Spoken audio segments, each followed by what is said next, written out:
Hello all, welcome back to Consciousness Rising, and I thought I'd revisit the tarot again. As you know, I'm trying to go through the major arcana. I might even do the minors, I'm not sure. Obviously this is going to take a long time. It is based on knowledge that I've got from other people as well. I'm not by no means a master and I say all on everything. The tarot don't work that way anyway. It's so eclectic and loose and so personal. Um, I'm highly inspired by Michael Tsaren's work, and um, I think he's really, really good at the tarot. However, there's other people I delve in and out of. But yeah, we'll continue on. We'll continue on with the Magician today because I did the Fool last time, so it's a slow progress, but I'll get there in the end. We'll get through all 22 cards, and then maybe we'll do the minors.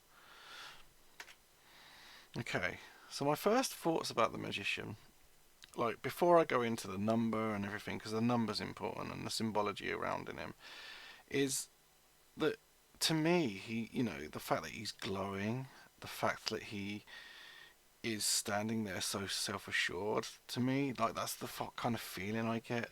Look, to me, this card is all about self-mastery, which is also significant in the fact that on his table there, on the magician's table, he has the four suits, um, the swords, the cups, the discs, and the wands, which are obviously the cards of the minor arcana. So to me, what that says is he has all them at his disposal. He's trying to, maybe he's mastered them, or maybe not. Maybe he's arranging them. There's lots of different ways I look at it, depending on how I'm feeling, because tarot very much depends on how I feel. I use it in a very intuitive way. The magician drawn one day, depending on what I'm asking, might feel very different to how it feels the next day if it pops up in my spread, or however it pops up. But to me, the main theme here is self mastery, and what you're actually looking at, I believe, here is you know a priest of the old days. Michael Soren talks about that, and I will be quoting him quite a bit, as I do think he's my main inspiration. However, like I said, I try and think of my own things as well. What do I feel personally about this card? It's quite personal to me as well because it's the number one, and which that is very sort of standalone, isn't it? It's oneness. It's the self. You could even say it's the ego self. The ego or the actual self behind the ego. It is important to me as well because of my birth date, and actually that's a good thing to do. Actually, to just without there are lots of different systems you can use alongside astrology and numerology, but just think of the numbers that are involved in your birth date. For instance, mine is the 1st of July, so therefore the 1 appears in my birth date. And when I think about, being a self and how introverted I am and how very self aware I was at a very young age, that is me in many ways. I am walking the magician. I do harbour that energy, and I believe we have all these energies inside us anyway. That's why they're so archetypal. Um, and yeah, so and the 7 would be the chariot, which I'll go on to talk about. So it's good to just look at those. Maybe you're, I don't know, the 22nd of January or something. So the 22. No, actually, yeah, that was awkward. I chose the 22 because that would actually be that would be back at the Fool. But no, let's say you're the 5th of August, so you've got 5 and 8. So you would look at those cards, pick out the 5 of the major arcana, and indeed the 8, the strength card. So and then just feel how do you connect to those cards? What do they speak to you about? Um, I will talk about the number now because I do think that's important. So the number one obviously emerges from the womb of zero. That's the way I kind of see it. Out of nothingness comes something. So it's born from zero. In zero we had the Fool, which of course there is no real nothingness. It's circular and it's a journey. But we've got the first stage. So is this an initiation process? Is this a new beginning of something? There's lots to be said here about just the number one in itself. The number one is also very phallic. Um, it's masculine. It could stand for order and stability. And indeed, it's very creative because the masculine is creative. Masculine energy is important just as feminine energy is important. I'm not talking male female here in sex. I'm talking about masculine and feminine energies. Which, if you watch my video on archetypes, that will give you a bit more on that. He's also in the Hebrew alphabet. He corresponds to Beth. Beth, I think it's actually pronounced, but it looks like Beth. However, I don't think I went into that in the full because I'm not too in I'm not too wise on the Hebrew alphabet. I know what it kind of means, but yeah, basically, he would be corresponding to Beth. And Michael Tsarian actually says that when you look at the magician, you're actually looking at the creator of the tarot, which I think is astounding in itself. So, you are literally looking at a priest, a very, very wise individual. I guess like you get shamans or you get like elders or someone who's very, very in tune and has gone through those processes. He uses those four talismans, if you like, as his guides, and they're part of his house. Because there's something in occult sciences to do with house building, and the body, in a sense, is the house of the soul, isn't it? So yeah, all these kind of ideas kind of come to me and come from things that I've read. One thing to say about his pose, I think it's very strong pose, and I do think the fact that he's illuminated says a lot about self mastery. He is an illumined one. He is a master. He's got his wand there. He's holding his wand up to the sky, but he's got his other hand pointing down to the earth. Now, obviously, that is very hermetic in the tradition of as above, so below.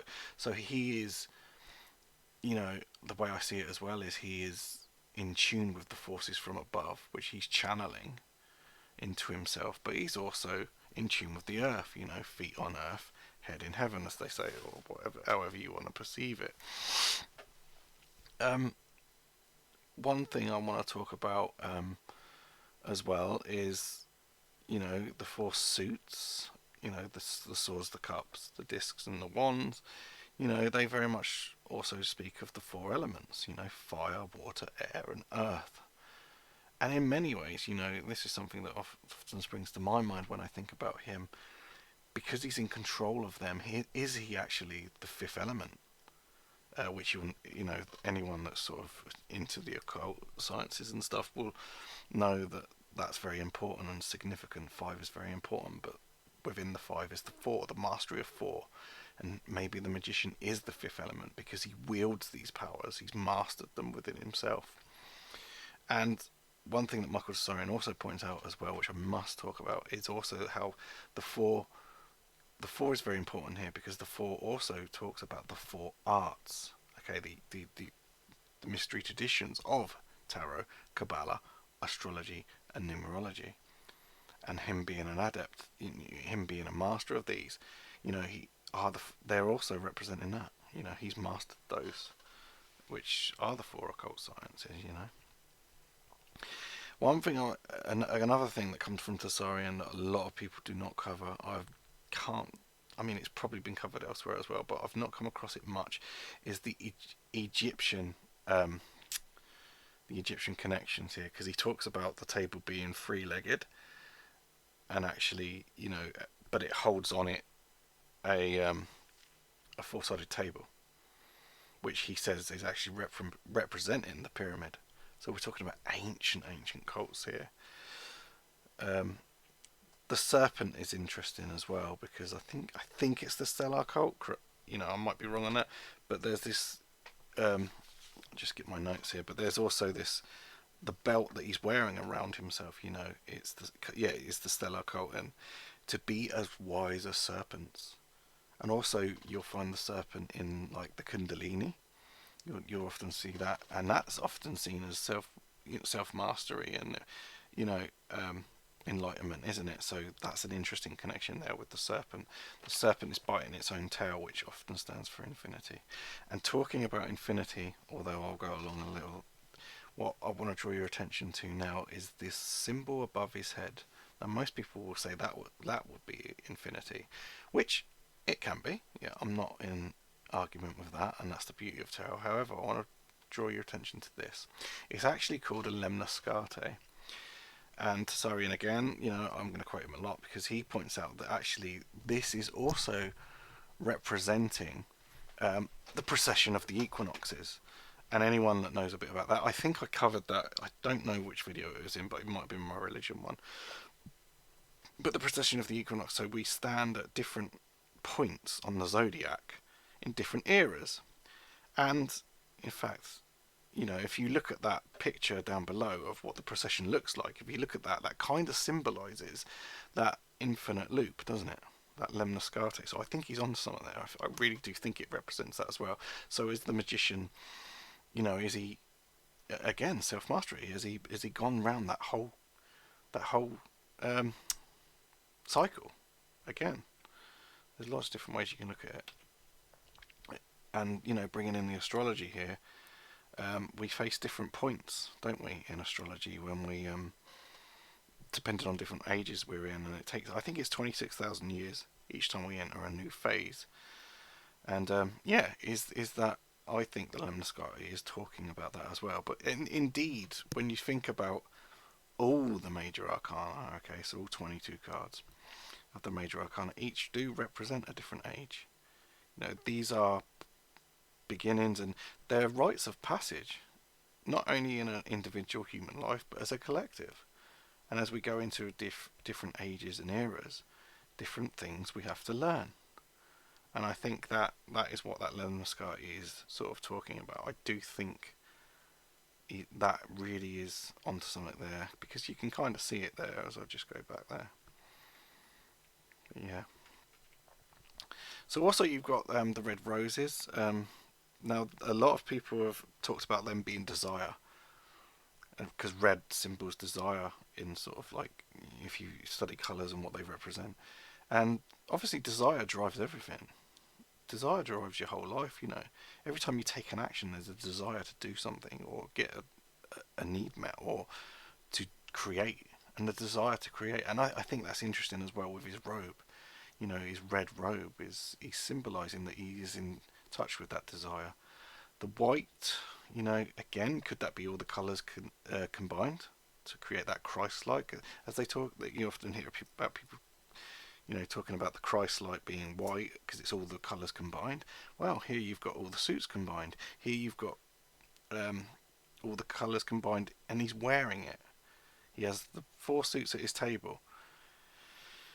It's also a card of new beginnings, I think, when it comes up, as in, even in the minor arcana, from the ace to the 10 in each suit, I think it represents a cycle.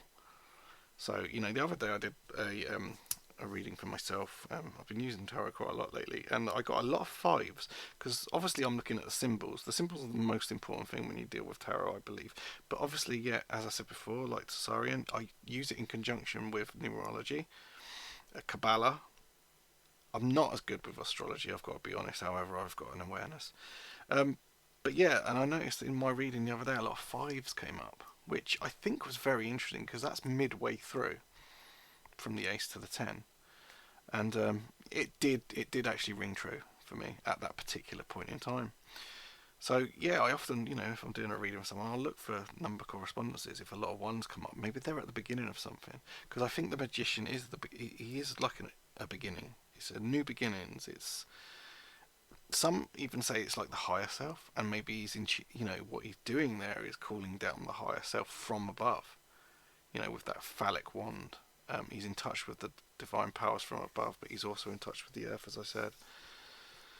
So yeah, there's lots going on in these cards, and excuse me, it just blows my mind.